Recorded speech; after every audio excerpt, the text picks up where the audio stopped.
Panchayat municipality కార్పొరేషన్లలో 1983-84లో recruitment చేసిన తర్వాత ఇంతవరకు కూడా ఎన్నో ప్రభుత్వాలు వచ్చాయి. ఎన్నో ప్రభుత్వాలు పోయినా కానీ కార్మికులని మాత్రం పట్టించుకునే పాపాన లేదు.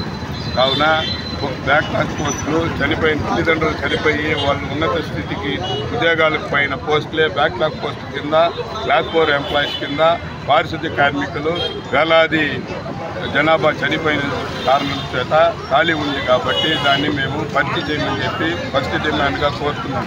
అదేవిధంగా మన సీఎం గారు పాదయాత్ర ఇచ్చినప్పుడు ప్రతి ఒక్క కార్మికుడితో మాట్లాడుతూ అన్నస్తాడు, మీకు మంచి చేస్తాను, మిమ్మల్ని పర్మనెంట్ చేస్తానని చెప్పి మాట ఇచ్చున్నారు. గత 4.5 సంవత్సరంగా పూర్తి అయిపోయి ఇంకొక 3 నెలలే మాత్రమే అతనికి అధికారం ఇది ఉంది కాబట్టి ఈ 3 నెలలన్నా మమ్మల్ని పట్టించుకుని ఇచ్చిన మాట నిలబెట్టుకోమని చెప్పి మేమంతా రోడ్డు ఎక్కాము.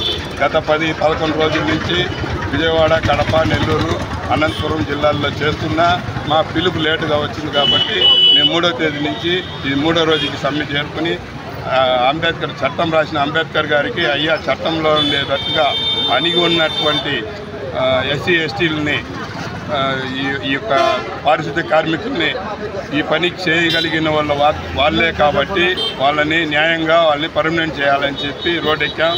దీన్ని ఆంధ్రప్రదేశ్ రాష్ట్ర ముఖ్యమంత్రి ఇప్పుడైనా కనుమిరుపు చేసి 83-84 నుంచి రిక్రూట్మెంట్ లేదు కాబట్టి ఇటువంటి పనికి ఎంత డబ్బు ఇచ్చినా కానీ వేరే జాతుల్లో కానీ వేరే కులంలో కానీ పనికి రారు.